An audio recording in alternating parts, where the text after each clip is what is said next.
In this video, we wish to delve into factors which may have made stealthing a sexual trend, or as people seem to believe that it is something kids are doing these days. So, Avika, tell us where exactly does this notion or idea that stealthing is a trend really come from? Right. So, research shows that there are online communities of homosexual and heterosexual men who talk about stealthing.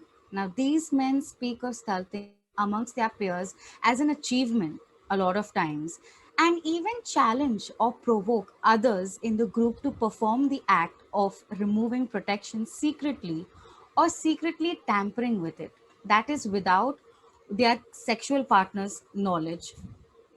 Now, in our research, we also found that they share tactics of doing this and consider it to be a skill that they can boast about. So, a successful act of stealthing is accompanied by a sense of pride and achievement, which is what has made stealthing seem like a trend in these communities and in peer groups. Right. Now, as we try to understand how it works in peer groups, uh, we would like to understand what could be the possible reasons for people to engage in the so called trend. So the first is definitely that it is a source of social validation. So it's an act for some groups of men to bond over or to feel validated.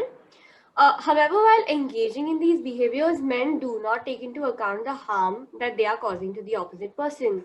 And it stems from an inherent power imbalance that exists in most relationships.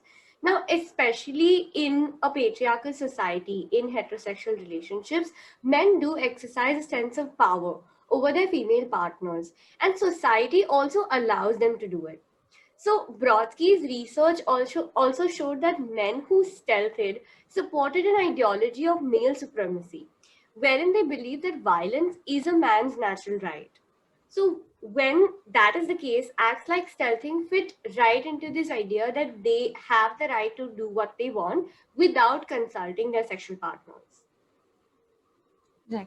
I think, in addition to what you just said, Veda, it is this concept of toxic masculinity which dictates that there is a certain way to be a man, which does not hold men accountable for the harm that they might cause to others.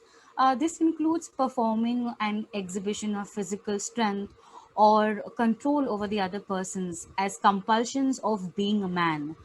Toxic masculinity thrives in a patriarchal society, and stealthing seems to be a sort of manifestation or reflection of the same. Right. Also, in addition to that, there's also alcohol consumption, that we came across in our research, which correlated quite strongly with stealthing. So there are a few studies that point towards college campuses, which generally houses people between the age of 18 to 25 years old, and how that is one of the hubs when it comes to propagating, an act like stealthing while making it seem as something trendy or something to do in those groups. And the perpetrator also uses intoxication as an excuse to defend himself when he's called out later by victims or by survivors. Right. Now, in our next video, we shall throw light upon the perspective of stealthing survivors. All right, thank you, Avika. Thank you.